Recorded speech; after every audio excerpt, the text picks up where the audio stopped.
Meus queridos irmãos, agora sim você pode acompanhar a sua Bíblia, suas anotações, pode aproveitar para fazer as perguntas através dos comentários. Se não pudermos respondê-las aqui, porque não estamos interagindo, responderemos sim na hora que tivermos a oportunidade de ver as suas perguntas. Então, o nosso assunto de hoje é a graça triunfa sobre as nossas fraquezas. E o texto é Marcos capítulo 8, versos 22 até o 26. Se o pastor Marcos tiver com o texto bíblico aberto, eu vou lendo o verso 22, o 23 ele lê, 24 eu leio, ele lê o 25 e juntos nós leremos o 26. Pode ser? Então vamos juntos. Então chegaram a Betsaida e lhe trouxeram o cego, rogando-lhe que o tocasse. Jesus, tomando o cego pela mão, levou-o para fora da aldeia e, aplicando-lhe saliva aos olhos e impondo-lhe as mãos, perguntou-lhe: vês alguma coisa? Este, recobrando a vista, respondeu: vejo os homens, porque como árvores os vejo andando. Então, novamente lhe pôs as mãos nos olhos. E ele, passando a ver claramente, ficou restabelecido e tudo distinguia de modo perfeito. E mandou Jesus embora para casa, recomendando-lhe: não entres na aldeia. Deus bendito, nos ajude a olhar para a Tua palavra nesta hora, receber do Senhor a iluminação do Teu Espírito para compreendê-la e aplicar às nossas vidas. Ajuda os nossos irmãos, onde estiverem, cada um, ouvindo a Tua palavra, para também serem edificados no nome de Jesus. Amém. Então, pastor Marcos, estamos iniciando um novo assunto, né? E um assunto muito precioso, me parece. E desafiador. Certamente. Aliás, antes de entrar no assunto, reverendo, me permita desafiar os nossos irmãos que estão assistindo agora. Que tal dar o seu like, entrar em contato com os irmãos que ainda não entraram, para que eles acompanhem conosco. Quanto mais irmãos puderem nos acompanhar, certamente maior entendimento nós teremos, mais pessoas compreendendo o que é a graça de Deus, que é o assunto que nós vamos abordar hoje. Então, o que é esse benefício, esse atributo de Deus, né, que é derramado sobre nós, precisamos compreender para poder viver de acordo com o que a própria palavra ensina a cada um de nós a respeito da graça de Deus. Certamente, além de pessoas assim da fé, da mesma fé da igreja, pode compartilhar também com amigos, com pessoas da sua convivência, é muito importante. Então, nosso assunto de hoje, falando sobre a graça triunfa sobre as nossas fraquezas, eu quero lembrar que a graça é um dos temas mais comuns da igreja cristã. E o que é graça? Essa é uma questão que muitas vezes nós nos questionamos e questionamos aos crentes. O que é a graça? E de certa maneira a própria igreja, mesmo dentro da igreja evangélica, tem havido um entendimento equivocado acerca do que seja graça. Porque de vez em quando nós ouvimos assim: eu fiz por merecer, então você precisa fazer algo para merecer a graça de Deus. Ora, se merecemos, não é graça.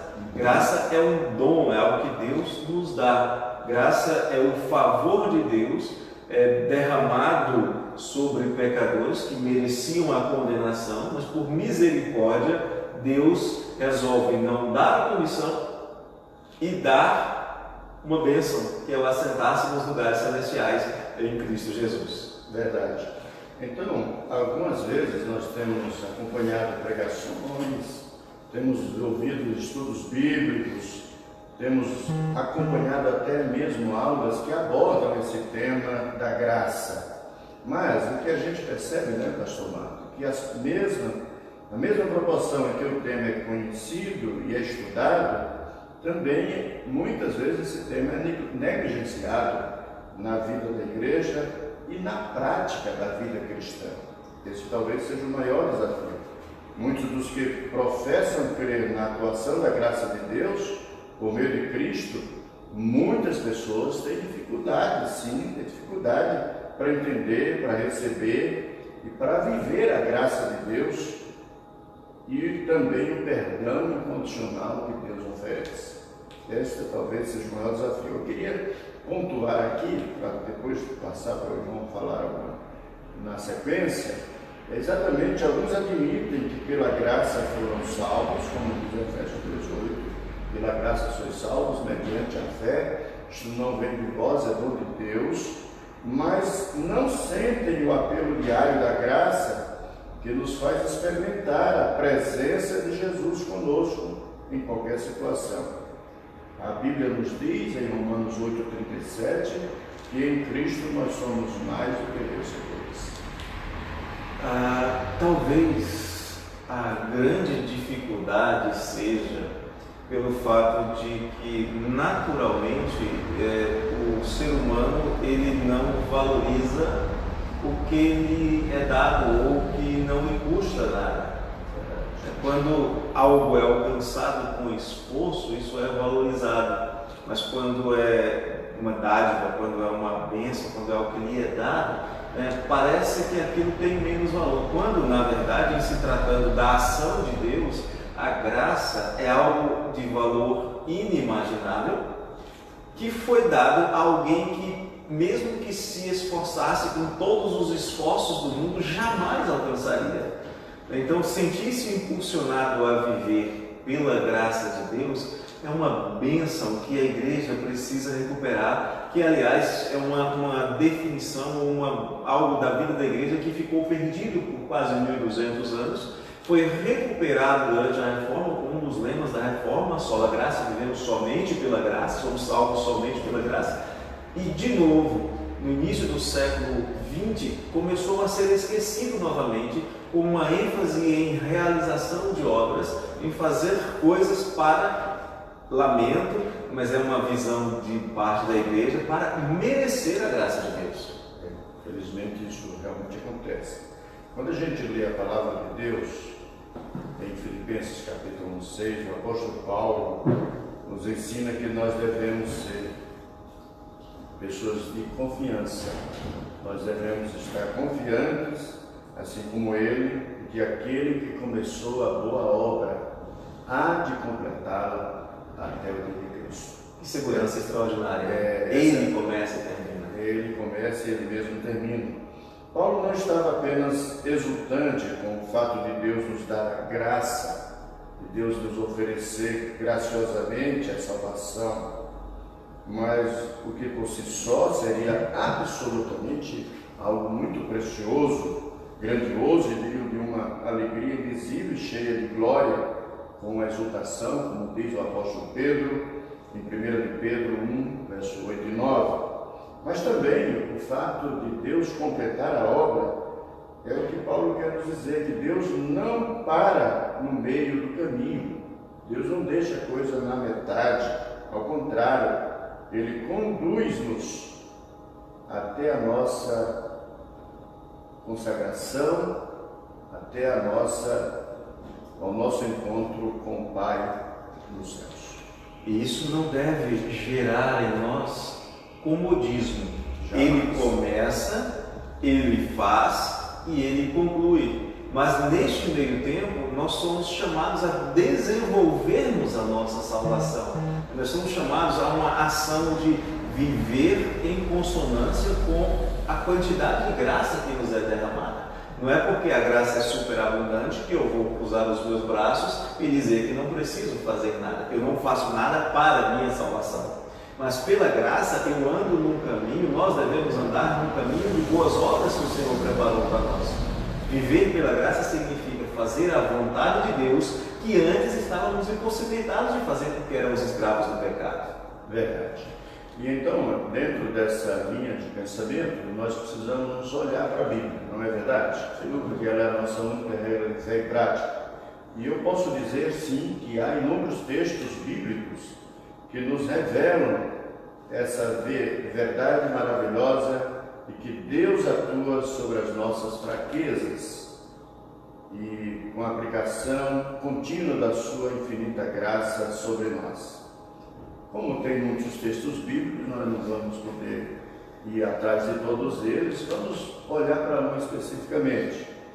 Nós veremos um deles em particular, que é o caso da cura desse cego, realizada por Jesus Cristo, registrada aqui em Marcos, capítulo 8, versos 22 a 26. Nós precisamos ler esse texto com bastante atenção. Talvez a gente, por conhecer a história, não preste atenção a alguns detalhes desse texto. E depois passarmos a pensar em algumas perguntas, que eu vou agora instigar os irmãos. A primeira pergunta é: qual é o verdadeiro significado da aplicação da graça de Deus na vida de uma pessoa? Uma segunda pergunta: Deus opera continuamente em seu coração? E uma terceira e última pergunta: depois de convertido, existem conversões diárias e experiências contínuas da graça sobre a sua vida? Essas são perguntas que a gente precisa pensar nesta manhã.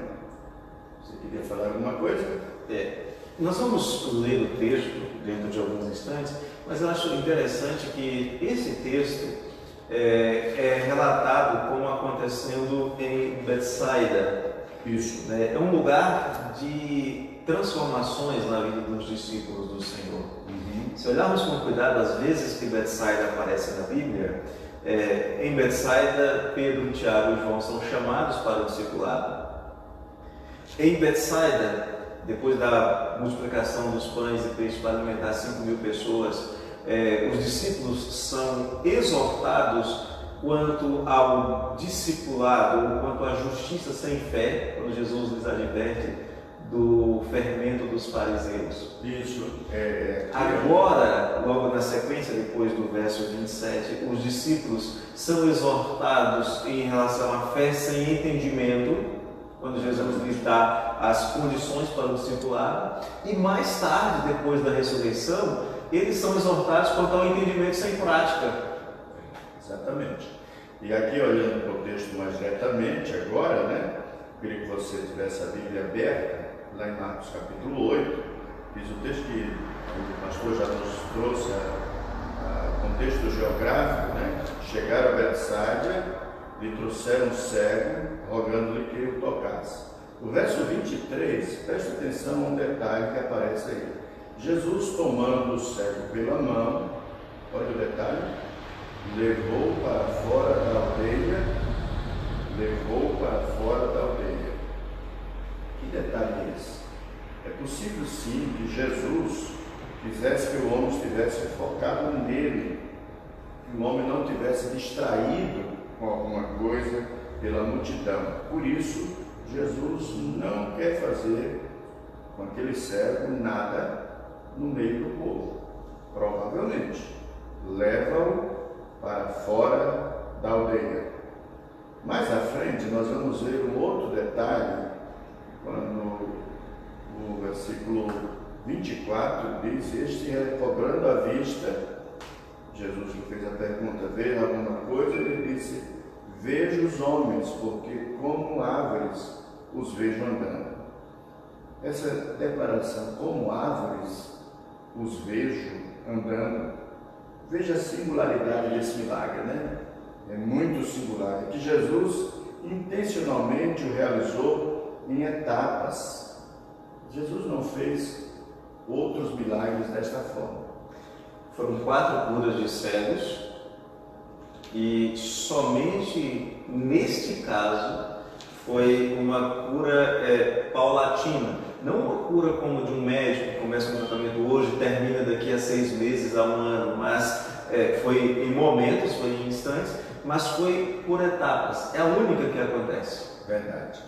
É a única realizada em etapas como um sinal para os discípulos. Primeiramente era um sinal para os discípulos, cuja visão espiritual estava obscurecida, estava distorcida.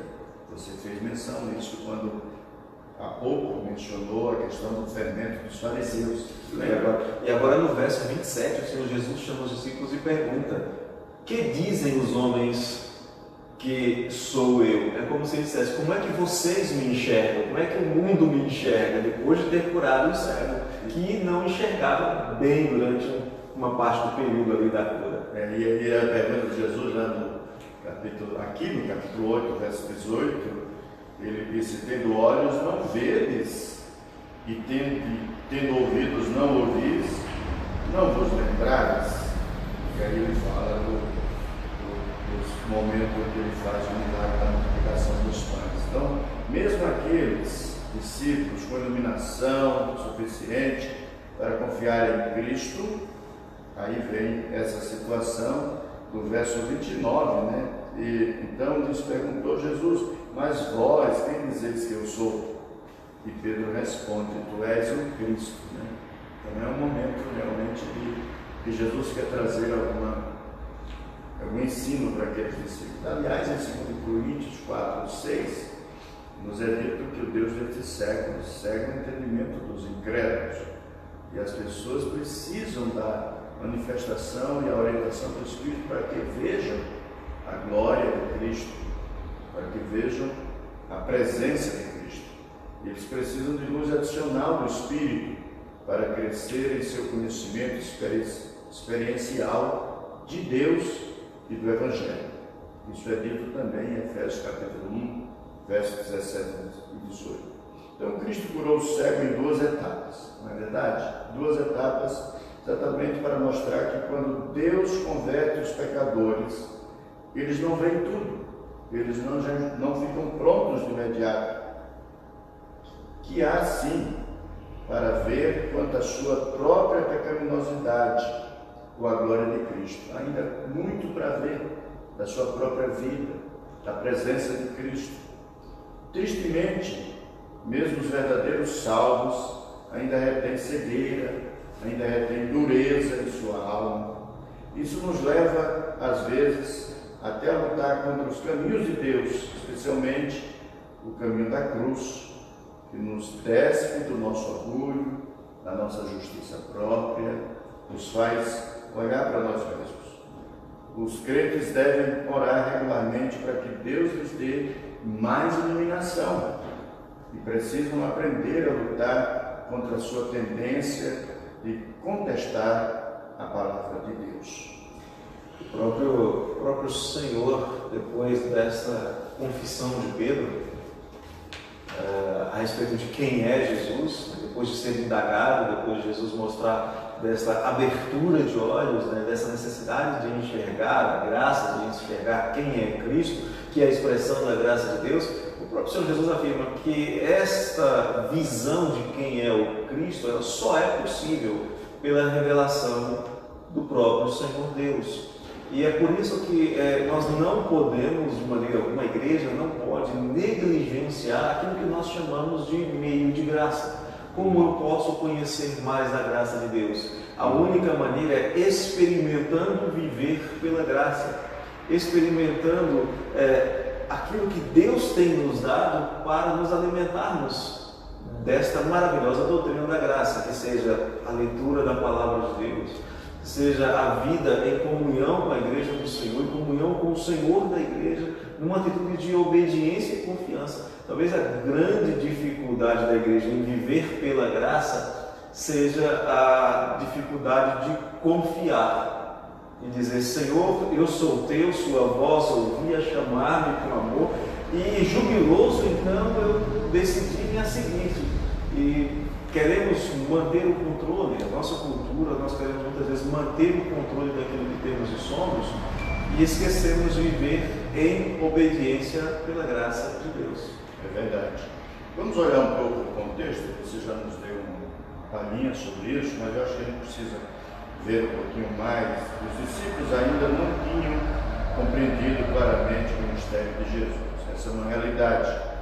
Eles viviam com Jesus, andavam com Ele, presenciaram diversos milagres, mas não entendiam a extensão do seu poder, nem a sua pregação de modo completo. Jesus estava lhes falando sobre o fermento dos fariseus, conforme o versículo 15, no capítulo 8.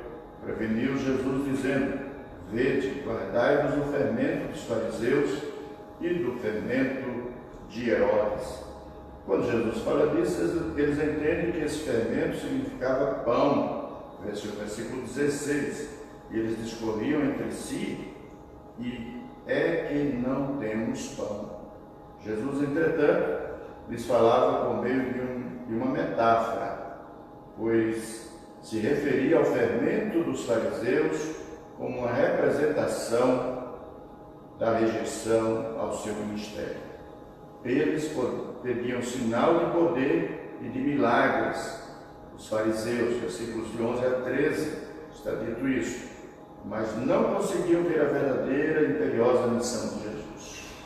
Curioso observar que são os incrédulos.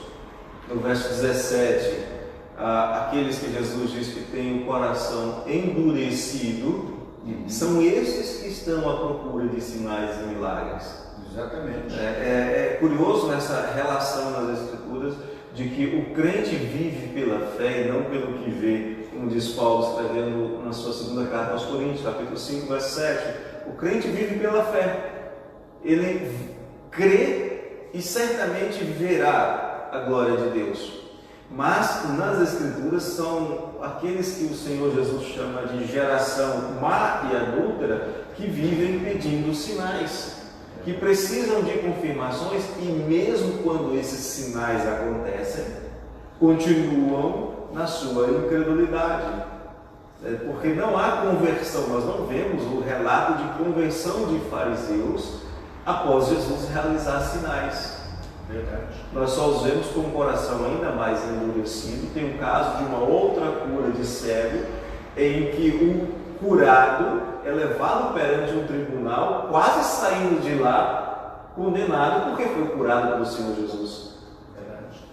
E ali eles começam a pensar em matar. Decidem matar o Senhor Jesus. Então, é interessante aqui que eles aqui não veem a Jesus como deveria ver o Messias. Jesus não veio ao mundo para realizar milagres. É interessante isso. Jesus não veio ao mundo para realizar milagres. Jesus não veio executar sinais. Não é verdade? Como até hoje muitos pensam. Jesus estava aqui a fim de salvar o seu povo dos seus pecados, como diz Mateus 1, verso 21. Que ele receberia o nome de Jesus, porque ele salvaria o seu povo dos seus pecados. Então esse é o papel de Jesus.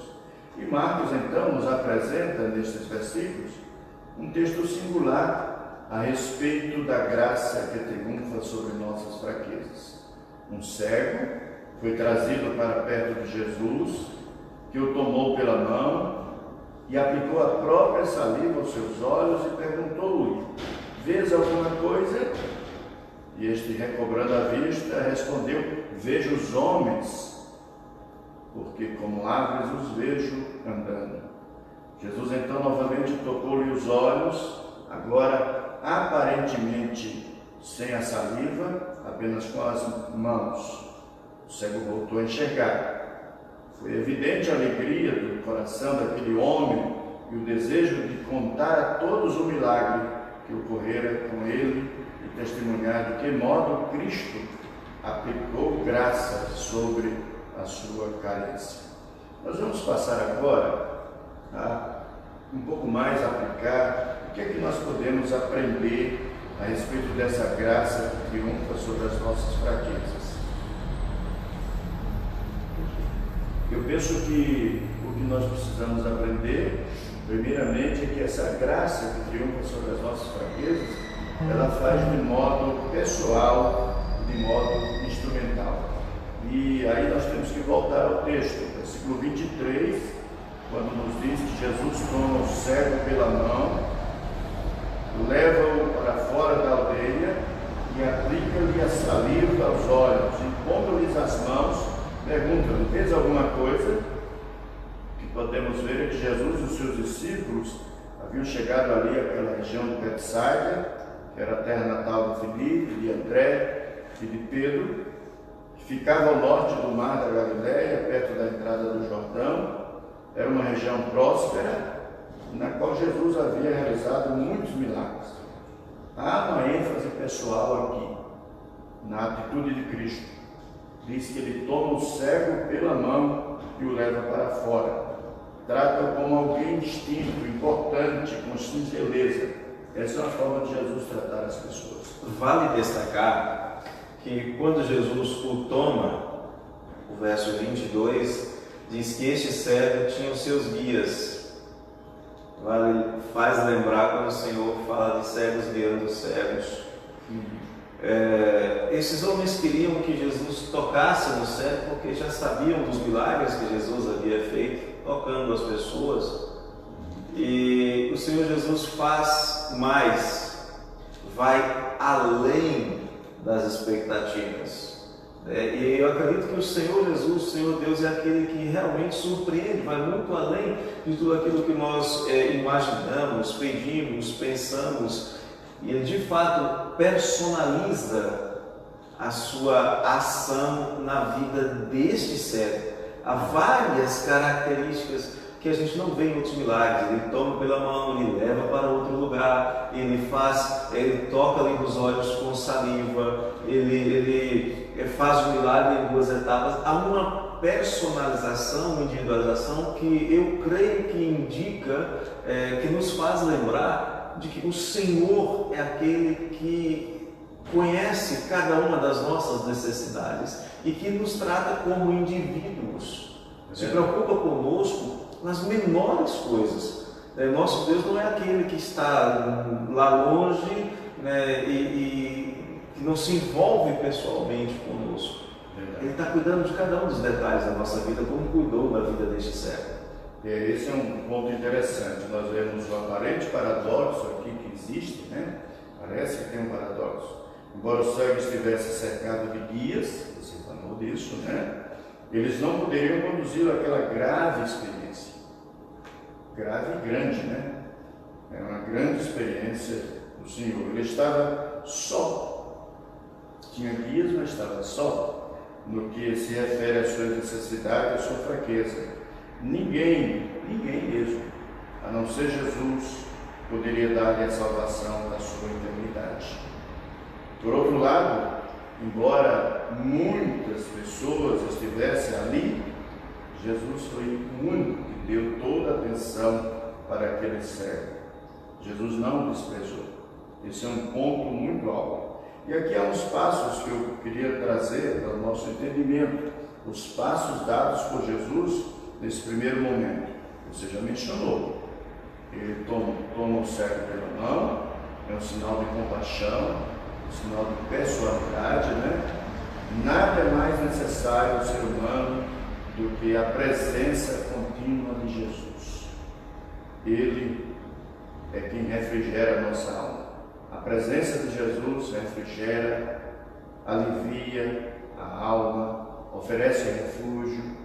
Eu penso que este é o momento para a gente contar com essa presença contínua de Jesus. Há tanto medo cercando as pessoas. Imaginemos o que se passa no coração, o que se passava no coração deste cego. O Senhor Jesus se tornando o seu guia. Com que confiança ele dava cada passo em direção a sair de Betsaida. Provavelmente não foi uma caminhada de apenas alguns metros. É o que se passava no coração desse homem, pensando jubiloso: Jesus vai cuidar de mim, Jesus está cuidando de mim. Nesse período de caminhada, ainda na escuridão, o Senhor Jesus está cuidando de mim.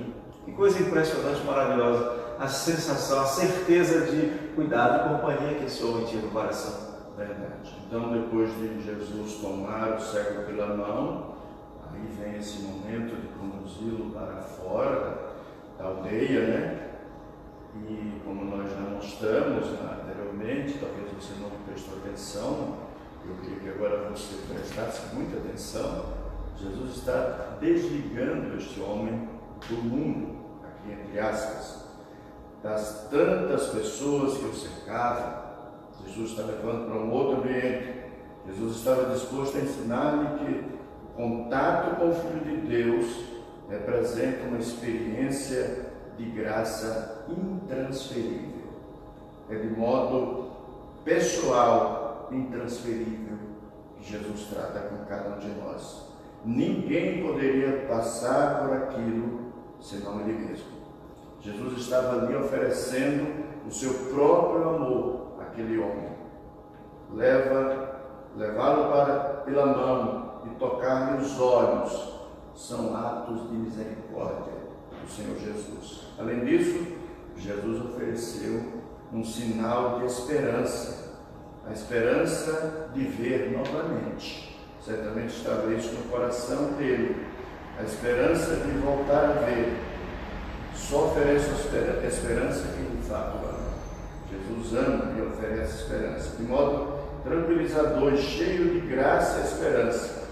O Senhor Jesus pôs as mãos sobre aquele homem que carecia não só de visão física, mas de esperança eterna. Sua fraqueza era a visão decadente, mas também o seu espírito estava enfraquecido, precisava ser conduzido à comunhão com o Senhor. Todos nós precisamos de um toque pessoal e gracioso de Jesus sobre as nossas fraquezas. Esse é o ponto. E Ele tem feito isso, como Ele fez com este cego, fez com outros enfermos de diversas doenças, lepra, por exemplo. Ele não deixou de agir em favor dos necessitados. Nós podemos ainda hoje confiar que o Senhor é o mesmo ontem, hoje e eternamente. Da mesma maneira que Ele agiu no passado, Ele ainda tem interesse, ainda tem graça, que é o tema da nossa lição. A sua graça não foi gasta, não diminuiu. A Bíblia afirma que a graça do Senhor é superabundante.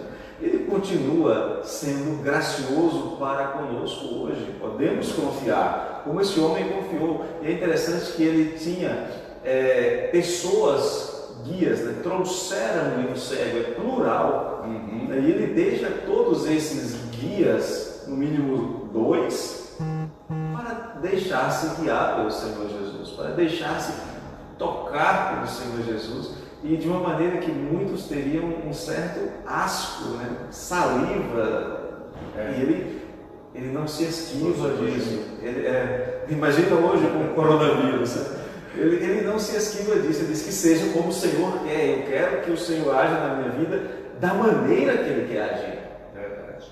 Mas a gente falou aqui do coronavírus, e esses dias nas redes sociais esteve passando aí uma divulgação sobre mais que o coronavírus. E essa talvez seja a nossa afirmação agora.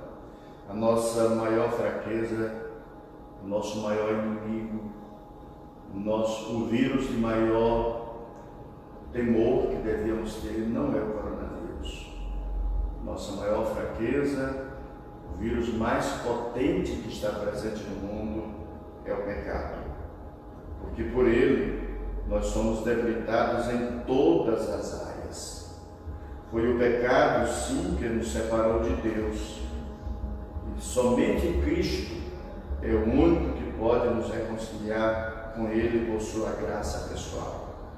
Foi pelo nosso pecado que Cristo tomou sobre si as nossas dores, as nossas mazelas, o nosso horror. E sofrendo tão horrível dor, não somente física, mas espiritual, Ele deu-nos novamente vida, e vida em abundância, para que possamos encontrar plena satisfação nele. Então, o ponto que eu queria enfatizar nesta hora é de que a graça triunfa sobre as nossas fraquezas de um modo pessoal, de um modo intransferível. E daí partimos para o nosso segunda lição de hoje, dessa manhã, e depois para a nossa conclusão. Já que nós abordamos a questão do vírus e do pecado, só existe coronavírus por causa do pecado. Sim. Só somos suscetíveis aos efeitos dos diversos vírus e bactérias e enfermidades por causa do pecado. É verdade. Então agora vamos trabalhar a ideia da graça que triunfa sobre as nossas fraquezas. Como é que ela faz isso? Primeiro, de modo pessoal e transferível. Segundo, de modo gradual e definitivo.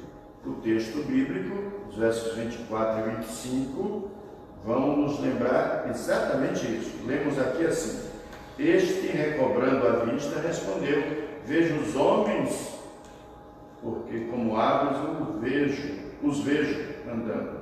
Então novamente lhe pôs as mãos nos olhos, e ele, passando a ver claramente, ficou restabelecido, e tudo distinguia de modo perfeito. Sem dúvida, o que a gente percebe aqui, no Mato, é que por meio da cura gradual, Marcos nos apresenta um símbolo espiritual, ou seja, uma cura em 2 estágios, como nós já falamos, 2 etapas, como já dissemos, só aparece aqui nesse relato em toda a Escritura. Na verdade, nós não sabemos porque Jesus fez assim, mas certamente Ele está nos ensinando sobre a sua graça triunfante. Sem dúvida. O texto que nos diz que esse homem que um dia enxergara, perdeu a vista, agora recobra a vista, trata sem sombra de dúvida de eventos históricos, mas remete-nos a essa questão. Todos nós, quando cremos no Senhor Jesus, de fato a graça já foi derramada. Já temos garantido que aquele que começa a obra termina.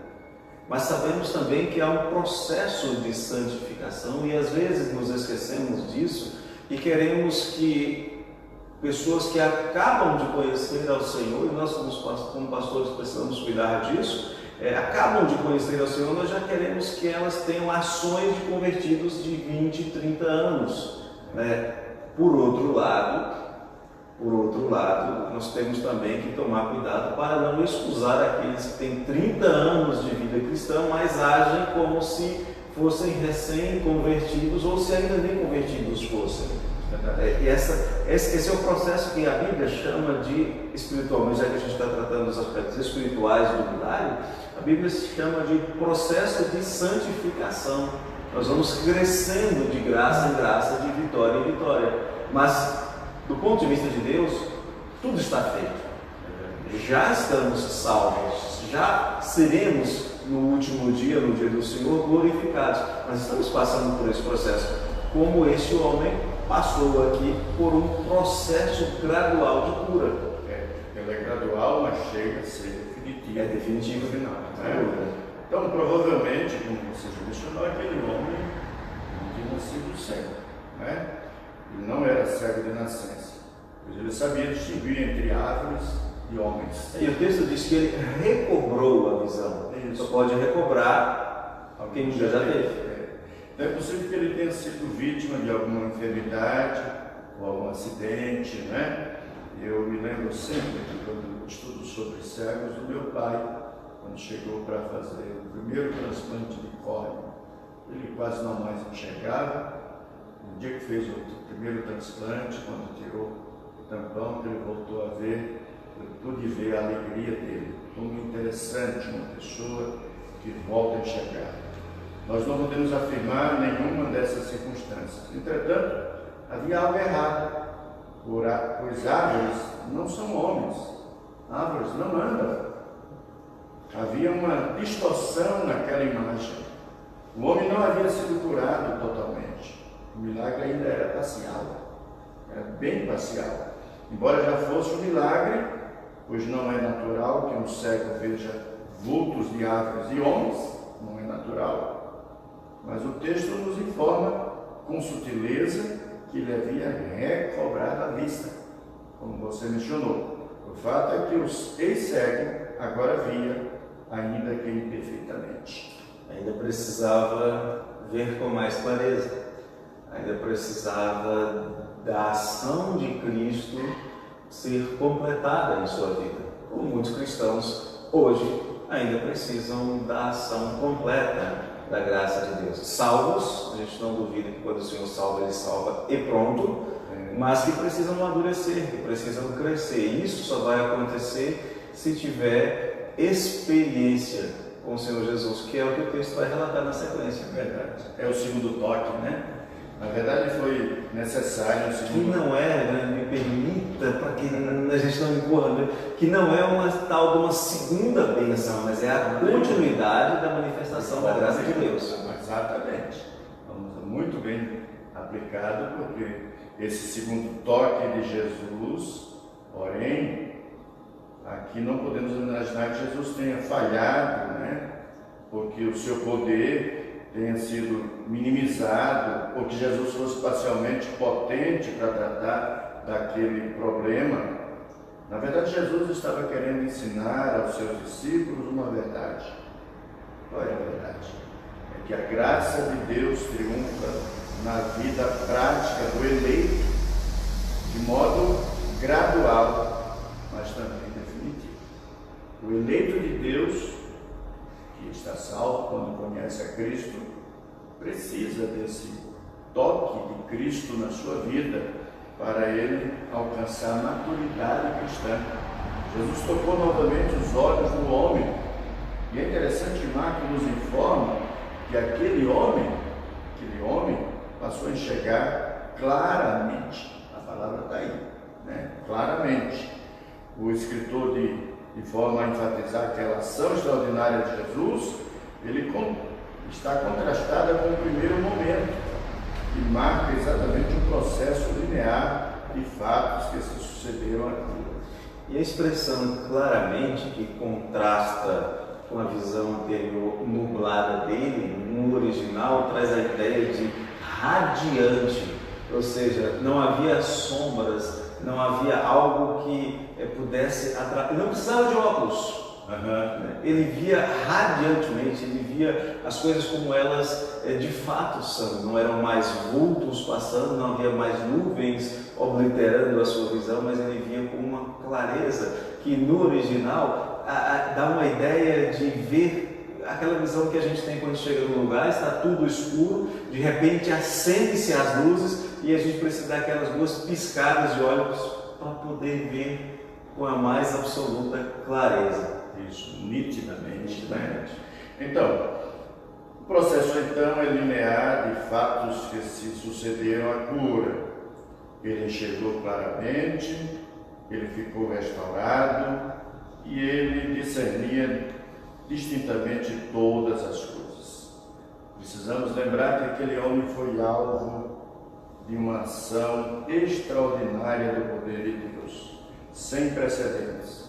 Jesus mostrou que a sua graça triunfa sobre as nossas fraquezas de forma gradual, de forma definitiva. O seu chamado é irresistível, sim, e o seu toque é um toque eterno. Tanto a graça é aplicada de modo gradual, pois ainda temos de conviver com o pecado. Essa é uma realidade.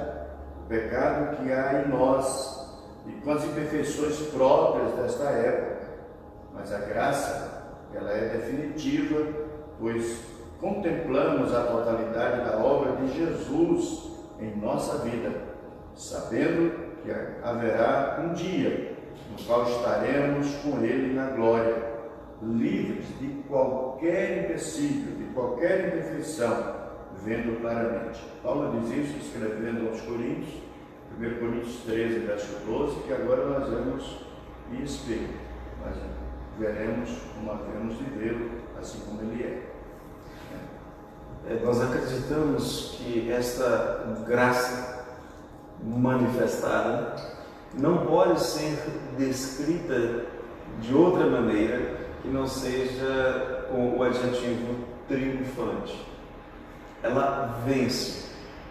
A graça de Deus supera todo e qualquer obstáculo, inclusive a nossa vontade, inclusive as nossas dificuldades em crer, inclusive as nossas dificuldades em ver com clareza, porque, de novo, lembramos as palavras de Paulo, ele tinha certeza, convicção, de que a obra que o Senhor começa, ele não deixa para trás. E isso nos traz alento, porque às vezes nós vemos uma discussão sobre a graça de Deus de que fulano foi convertido, caiu da graça, estava perdido. Ninguém cai da graça de Deus. Você pode, se é realmente convertido, você pode escolher andar por algum tempo por caminhos onde a sua visão vai estar turva. Mas se o Senhor salvou, se o Senhor manifestou a sua graça, essa graça vai triunfar. Vai haver, e aí responde-se uma das perguntas que o Senhor fez no começo, vai haver não o arrependimento para a conversão, porque esse é único, vai acontecer uma vez só, mas vai haver aquele arrependimento de mudança de caminhos, fruto da manifestação da graça de Deus diariamente na vida do pecador. Conversão para salvação é uma só, mas para a prática de vida a gente pode mudar todos os dias. Verdade. Então, nós estamos já caminhando para a conclusão deste nosso estudo de hoje. Eu queria lembrar que Jesus não deixaria inacabada a sua obra na vida daquele homem, como não a deixa inacabada em nenhum de nós. Ele aplicou definitivamente a sua graça sobre a vida do cego e ele aplicará sobre a sua vida de modo muito especial em sua fraqueza. Neste momento eu queria lhe chamar para entendimento final do nosso estudo. Eu queria lembrar que Cristo revelou sua infinita e maravilhosa graça àqueles discípulos, desafiando-os a crer na sua suficiência, no seu amor, no seu poder. Por natureza nós somos cegos, nós somos ignorantes. Nós vemos muitas coisas que não podemos entender nem alterar nas relações providenciais de Deus. Nós somos anões espirituais, somos míopes quanto à fé na dinâmica da ação da graça de Jesus. Mas nós devemos crer que Cristo é decisivamente suficiente para nós e a sua graça nos basta. Um dia nós habitaremos com Ele definitivamente. Nós o veremos face a face e contemplaremos a sua majestade santa e perfeita. Viver pela graça significa saber que Deus fez tudo para nossa salvação e que Ele tudo fará em nós, através de nós e por nós, para que nós cheguemos àquele dia final de maneira que o processo de santificação seja completado em nós. Mas lembre-se, Ele tudo fará em nós, através de nós, e quando a gente não puder fazer nada, Ele fará por nós. Isso é viver pela graça. Verdade. Finalmente, então, eu queria que você aplicasse esse ensino ao seu coração nesta manhã, lembrando que Deus agiu na sua conversão. Mas Ele continua agindo todos os dias, minuto a minuto, em sua vida, livrando você das tentações, santificando a sua alma, conduzindo o seu coração. Eu queria que você fizesse um exercíciozinho na sua casa. Talvez esse exercício seja necessário ser feito individualmente. Você pudesse listar algumas fraquezas suas, listar alguns momentos em que você percebe que Deus está atuando de forma pessoal e gradualmente nessas suas fraquezas. Que o Senhor Jesus, em alguns momentos, tem lhe dado instrução e livramentos.